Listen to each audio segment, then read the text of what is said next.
Dr. Zethkary's 4 eyes went wide with horror as the shadow fang struck.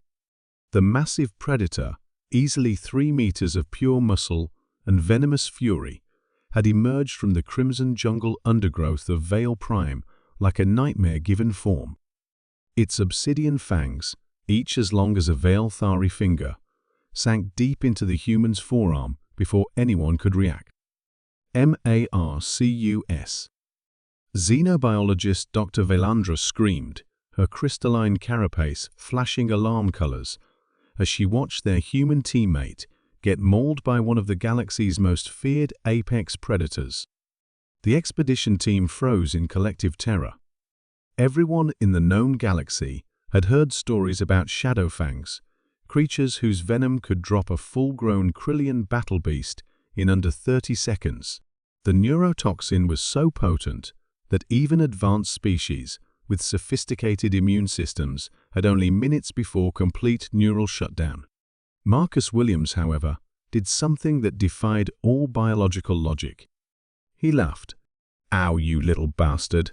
Marcus chuckled, grabbing the shadowfang by its neck with his free hand. The creature, apparently as surprised as everyone else by this reaction, released its grip and stared at the human with its 6 predatory eyes. "That actually stings a bit." Dr. Zethkary, the team's chief medical officer, activated his emergency scanner and rushed forward. "Marcus, don't move. The venom is already spreading through your system. We need to get you to the ship immediately for emergency treatment." Marcus looked down at his arm, where 2 puncture wounds were indeed bleeding freely, surrounded by the characteristic purple discoloration that indicated shadowfang envenomation. He flexed his fingers experimentally. "Oh," he said thoughtfully, "it's kinda tingly, like when your foot falls asleep, but warm." The shadowfang, still dangling from Marcus's grip, made a confused chittering sound that their universal translators rendered as roughly equivalent to "what the hell?" "PuttheeereeUredown," Dr. Velandra commanded, her voice harmonizing in panic frequencies. The secondary venom release can be even more potent. "Secondary, what now?" Marcus asked, just as the shadowfang bit him again, this time on the shoulder.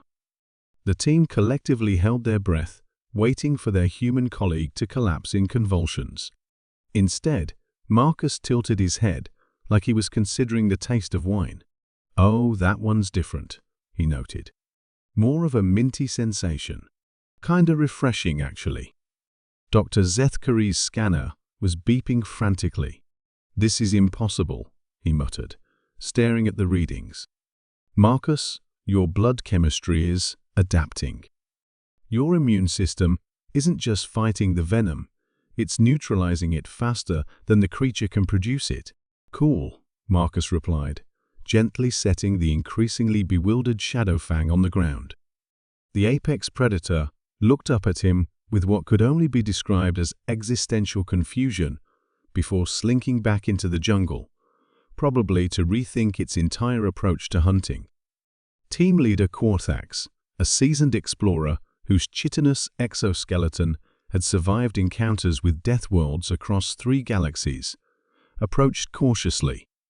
"Human Marcus," he clicked nervously, "you do realize that creature's venom has a 99.7% fatality rate across all known species." "Yeah, I read the briefing," Marcus shrugged, pulling out a basic first aid kit to clean his wounds. "But humans are kinda weird biologically. We evolved on a death world, remember? Earth has, like, thousands of venomous species. Our ancestors got bitten by everything from tiny spiders to massive snakes and somehow kept breeding anyway."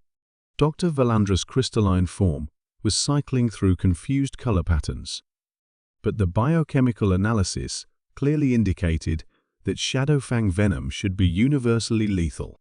"Universal is a big word," Marcus grinned, applying antiseptic to his bite marks. "Back home, we've got people who get bitten by cobras and just walk it off.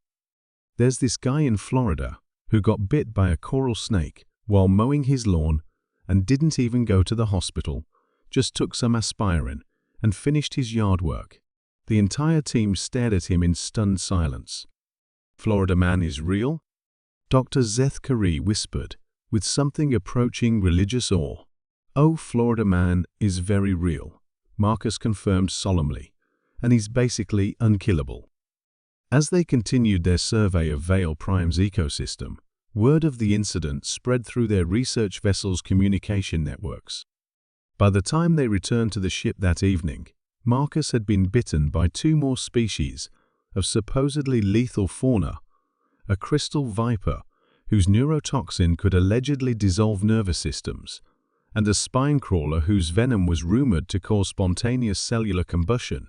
Marcus rated the crystal viper bite as pleasantly warming, like a mild chili pepper, and described the spine crawler venom as tingly with hints of cinnamon.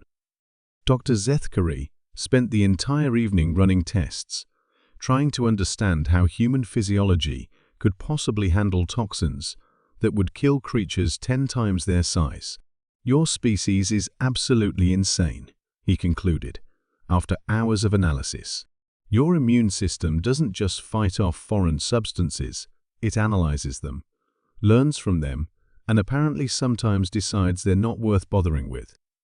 We're also the only species that deliberately consumes ethanol as a recreational activity," Marcus pointed out, "and capsaicin for fun.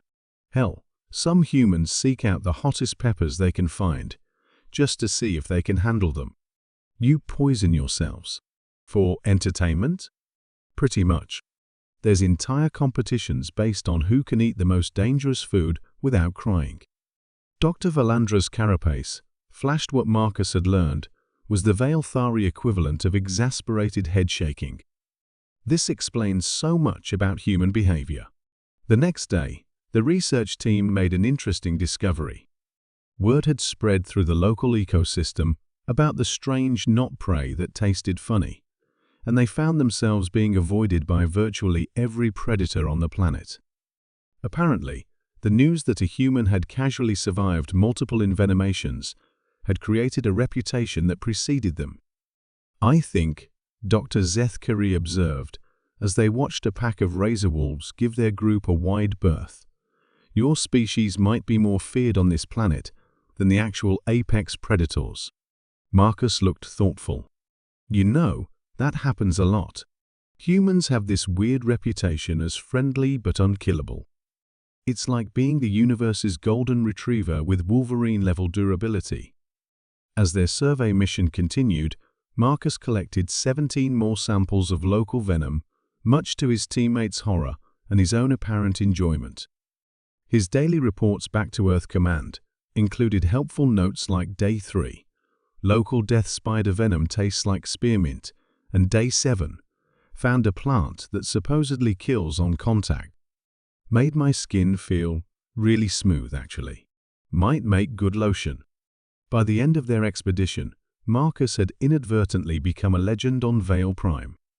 The indigenous semi-sentient species had started leaving offerings outside their camp, presumably either worship or desperate attempts to appease the strange creature that treated their world's most feared predators like free acupuncture sessions.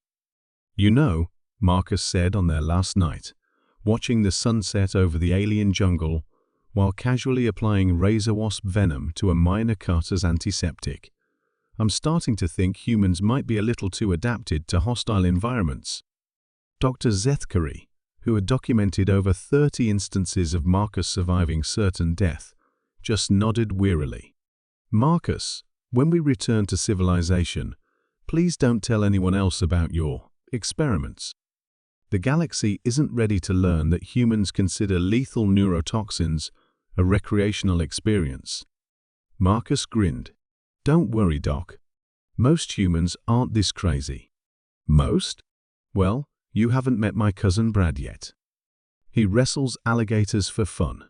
Dr. Zethkari made a note to recommend that Earth be classified as a do not provoke world in all future diplomatic files. In a universe full of deadly predators, Sometimes the most dangerous thing is a human who finds their lethal attacks mildly amusing.